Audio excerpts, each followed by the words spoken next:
Have you ever tried to meditate and ended up thinking even more than before? Have you ever wondered why the moment you sit down to find peace, your mind suddenly becomes a crowded marketplace? Welcome back to the channel. Today we are going to walk straight into a paradox that changes everything. The first idea is that meditation is not a mental workout where you force the brain to behave. The second idea is that the biggest breakthrough often happens when you stop treating the mind as a problem to fix and start seeing awareness as something deeper than thought. When people say meditation has nothing to do with the brain or the mind, it can sound shocking, even unreasonable. But if we listen carefully and test it in real life, it becomes one of the most practical teachings you can carry into every ordinary day. Let me start with a scene you might recognize. Someone decides to meditate because life has become heavy. Stress is stacking up. Relationships feel tense. Sleep is shallow. The phone never stops. The mind is always either regretting yesterday or rehearsing tomorrow. So they sit down, close their eyes, take a breath, and instantly the mind starts shouting. It lists unfinished work. It replays awkward conversations. It invents disasters. It remembers random songs. It produces cravings. It produces doubts. And after 2 minutes, the person thinks, I am terrible at meditation. My brain is too busy. My mind is too loud. This is the first misunderstanding. People assume meditation is something you do with the mind, as if the mind is a tool that can shape itself into silence by command. But the mind is not a soldier. It is more like weather. It changes. It storms. It clears. It drifts. If you try to control weather by yelling at the sky, you will exhaust yourself and still get wet in the rain. In the same way, when you try to control the mind by force, you create a second mind on top of the first. One mind is thinking, and the other mind is judging the thinking. That double layer is what makes meditation feel impossible. So what does it mean to say meditation has nothing to do with the brain or the mind? It does not mean the brain is irrelevant. Of course, the brain plays a role in attention, emotion, and habit. It does not mean the mind disappears. It means something subtler. Meditation is not about improving the mind as an object. Meditation is about discovering the one who is aware of the mind. The mind is like a screen full of moving images. Meditation is realizing you are not the images. You are the seeing. Here is where the teaching becomes alive. The moment you stop fighting thought, you begin to notice something behind it. Thoughts come and go. Sensations come and go. Emotions come and go. But the capacity to notice remains. That noticing is quiet. Even when the mind is noisy, it is steady. Even when feelings fluctuate, it is present. Even when memory and imagination compete for attention. In Buddhist language, this is close to mindful lanes and clear knowing. In simple language, it is awareness. Now let me tell you a story. There was a young person who wanted to be calm more than anything. They were tired of anxiety.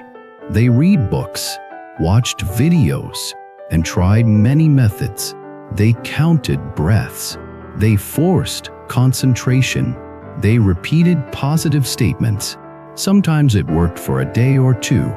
Then anxiety returned, and each return felt like failure. The more they chased calm, the more tense they became, like someone chasing their own shadow across a field. One night, after another exhausting attempt, they did something different, not because they were wise, but because they were tired. They sat down and said, "Fine, mind, do whatever you want. Think everything you want. I will not wrestle. I will just sit here and watch." They expected it to be worse. At first it was. Thoughts became louder. Emotions rose. The mind tried to provoke them into reacting. But the person kept the same attitude. They watched as if they were sitting by a river. Leaves floated by. Some leaves were beautiful. Some leaves were ugly. Some leaves carried sharp memories. Some carried sweet fantasies. But the watcher did not jump into the river. After a while, something unexpected happened. The mind did not become silent in a dramatic way. Instead, the person felt space. A small gap between thoughts. Then, another gap. They realized the mind was like a child that stops screaming when it realizes nobody is fighting with it. The mind kept moving, but it stopped dominating. It stopped owning the whole room. Awareness had returned to the center. This is the heart of the teaching. Meditation is not a battle against thinking. Meditation is the end of unnecessary conflict. When conflict ends, clarity appears naturally. You do not create it, you reveal it. In Chinese wisdom traditions, there is a powerful idea about effortless action, not meaning doing nothing, but meaning acting without forcing, like a skilled archer who does not tense every muscle, but lets the body align and releases the arrow. In meditation, effort is needed, but it is a soft effort. It is the effort of returning, not the effort of fighting. Return to the breath, return to the body, return to the present, return to awareness. Each return is like placing a candle back at the center of the room. You are not trying to destroy darkness. You are simply lighting the flame again and again. Now we can talk about obstacles. Why does meditation feel blocked for so many people? Because the mind is full of karma. Karma here does not mean punishment. It means conditioning. It means patterns built by repetition. If you have repeated worry for years, the mind has built highways of worry. If you have repeated distraction for years, the mind has built reflexes of distraction. Then you sit down for 2 minutes and demand those highways disappear. That is not realistic, but it also does not mean you are doomed. It means you have to work with cause and effect wisely. Meditation is like planting a new seed in a field full of old plants. You do not hate the old plants. You understand they grew because you watered them.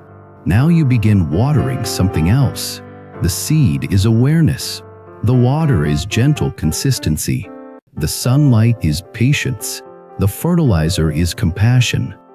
Compassion is essential here because many people turn meditation into self-criticism. They sit down and measure themselves. They judge every thought as a mistake. They treat restlessness as failure. That attitude is an obstacle bigger than thought itself because self-criticism tightens the nervous system. A tight nervous system produces more mental noise. Then the person rises harder, becomes tighter, and the spiral continues. So try a different approach. Treat yourself like you would treat a friend who is learning to play an instrument. If your friend misses notes, you do not call them worthless. You encourage them to practice. You remind them that skill grows through repetition. Meditation is a skill, but it is also more than a skill. It is a relationship with your own inner life. A relationship grows through kindness. Now let us return to the phrase meditation has nothing to do with the brain or the mind.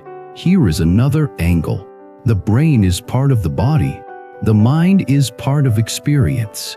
But meditation points to the witness that can observe the body and the mind.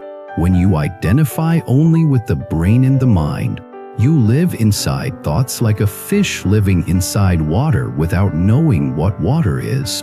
Meditation helps you recognize the medium. You see the water, you see the mind, you see the body. You realize you are the knowing of all three. This recognition changes your life in practical ways. When anger arises, you can say, Anger is here, rather than I am anger. When fear arises, you can say, fear is here, rather than I am fear. That small shift removes a huge obstacle. It stops emotions from becoming identity. And when emotions do not become identity, they move through you more cleanly. You still feel them, but they do not define you. There is a story in Zen about a person being insulted. The person bows and says, I accept your gift. The insulter is confused and asks, gift? The person replies, if I do not accept it, it remains with you. This is not about being passive. It is about understanding that many obstacles enter our life because we grasp them and make them ours. Meditation drains the non-grasping that keeps your inner space clear. Now imagine bringing this into daily life. Someone criticizes you. The mind immediately forms defenses. It creates stories. It wants to attack or collapse. But if awareness is present, you can feel the heat in the chest, the tightening in the throat, the rush of thoughts. You can breathe and watch. In that watching, you create a pause. In that pause, you choose a wiser response. Maybe you listen. Maybe you clarify. Maybe you set a boundary. The obstacle of reactive speech is removed. And because that obstacle is removed, relationships become less chaotic. Again, meditation is not magic. It is training in freedom. Let us talk about the urge to achieve in meditation. Many people approach meditation like a competition. They want special experiences. They want visions. They want perfect stillness. They want to be advanced. This ambition is another subtle obstacle. It turns meditation into striving. And striving is mind activity. The moment you strive, you move away from simple awareness. So what is the alternative? Curiosity. Curiosity is gentle. Curiosity says, what is happening right now? What does the breath feel like? What does sadness feel like in the body? What does joy feel like in the belly? What does restlessness feel like in the hands? Curiosity does not demand. It explores. And exploration naturally brings the mind back to the present. In the Buddhist path, wisdom and compassion are inseparable. Wisdom without compassion becomes cold. Compassion without wisdom becomes overwhelmed. Meditation cultivates both. Wisdom arises when you see impermanence, the constant changing of thoughts, emotions, and circumstances. Compassion arises when you realize everyone is struggling with the same changing waves, even if their waves look different. When you see this clearly, you become less judgmental. You become softer without becoming weak. You become strong without becoming harsh. Now let me share another story, one that shows how meditation changes destiny. A person grew up with a temper. It was not their fault in the simple sense. They learned it from their environment. They saw anger used as control. They saw shouting used as communication. They carried this into adulthood. The temper became an obstacle. It damaged friendships. It created guilt. It made the person feel ashamed, which then fueled more anger, because shame often wants to defend itself. This person tried to fix anger by promising to stop. That did not work. They tried to suppress it. That made it explode later. Then they found a meditation teacher who said something simple. Do not try to stop anger. Learn to feel it without becoming it. So each time anger rose, the person practiced noticing the earliest signs. A small heat, a fast breath, a tightening jaw. Instead of acting, they paused and watched. Sometimes they failed. Sometimes they succeeded. Over months, the pause became longer. Over years, the anger lost its power. One day the person told me, "It is not that I never feel anger. It is that anger no longer drives the car. I can still feel it in the passenger seat, but my hands are on the wheel. That is destiny changing, because when the hands on the wheel change, the road changes. This is also karma transforming. The old cause was unconscious reaction.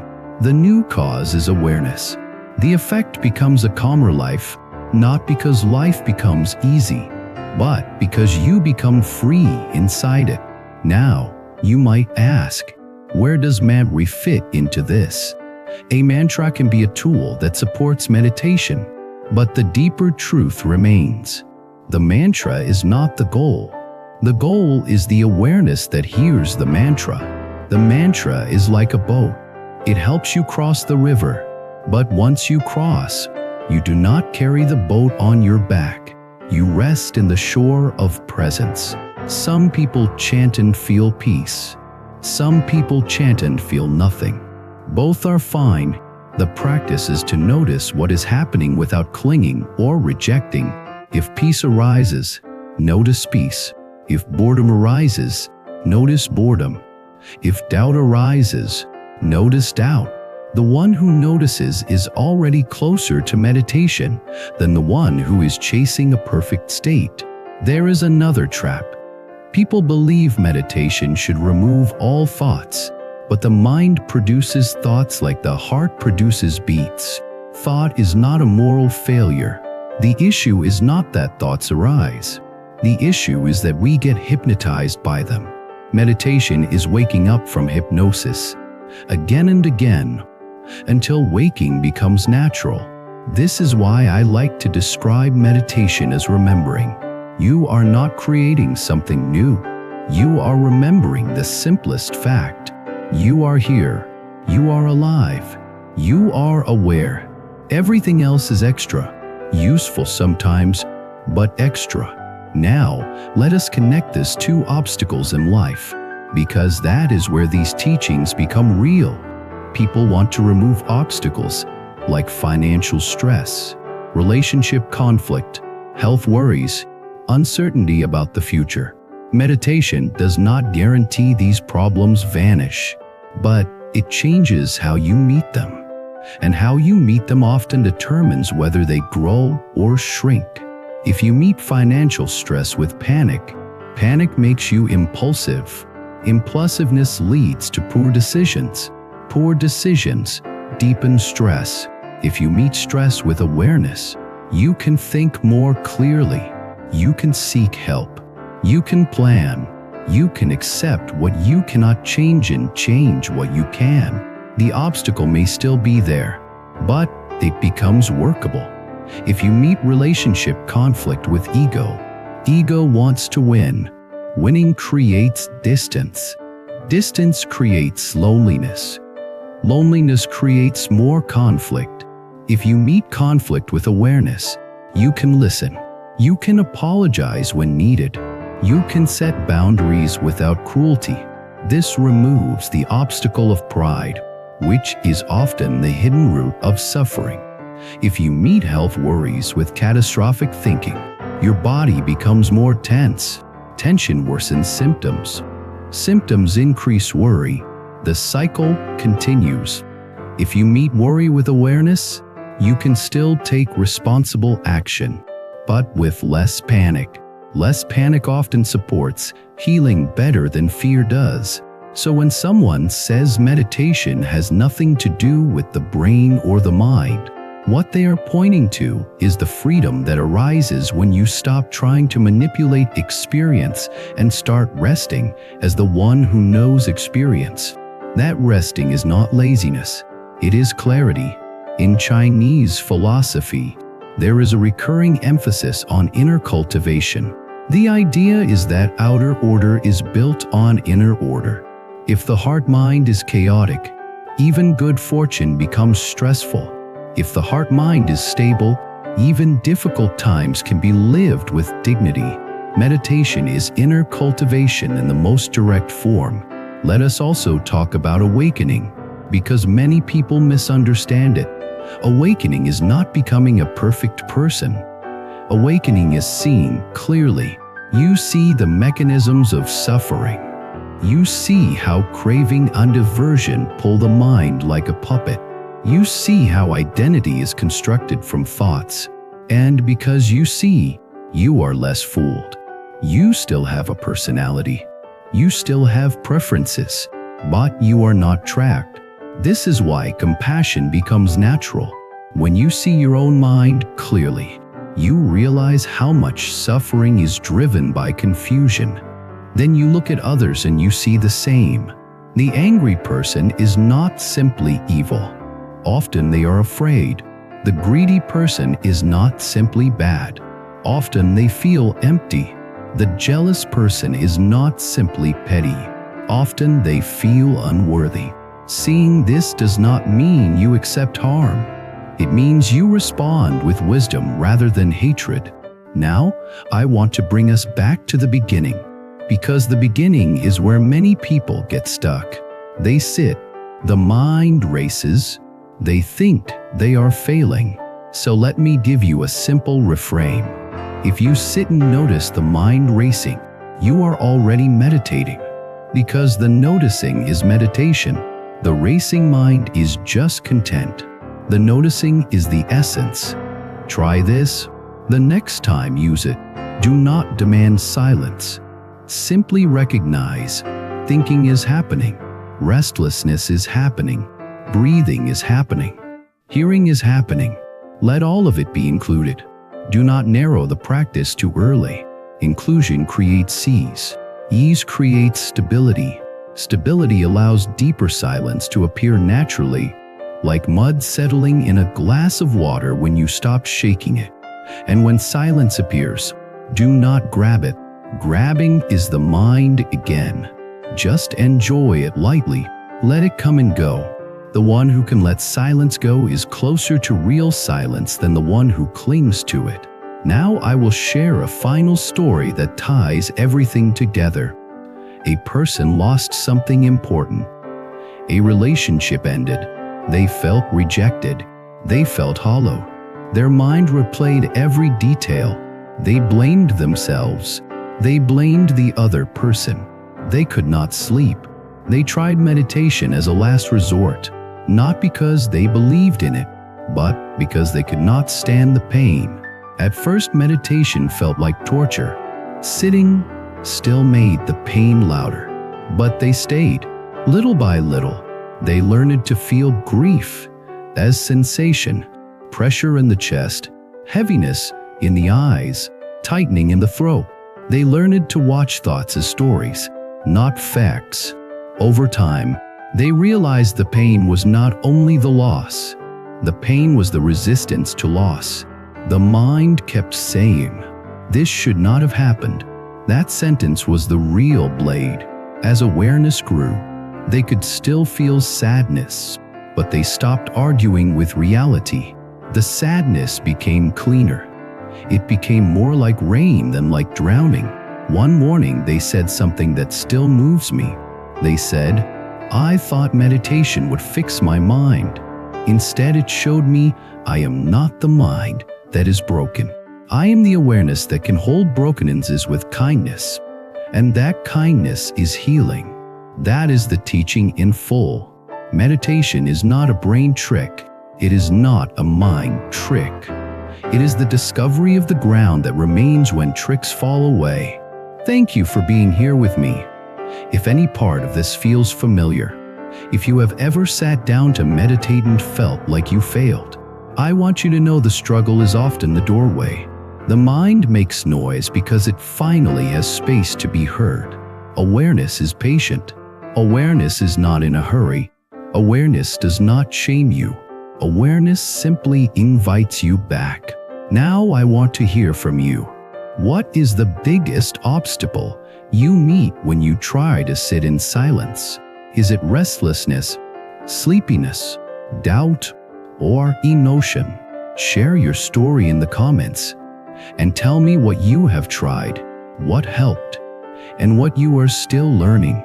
If you want more long-form talks that connect meditation, karma, compassion, wisdom, and everyday life, subscribe to the channel, like the video, and leave a comment. Your support keeps this space alive and helps more people find a calmer and kinder way to live.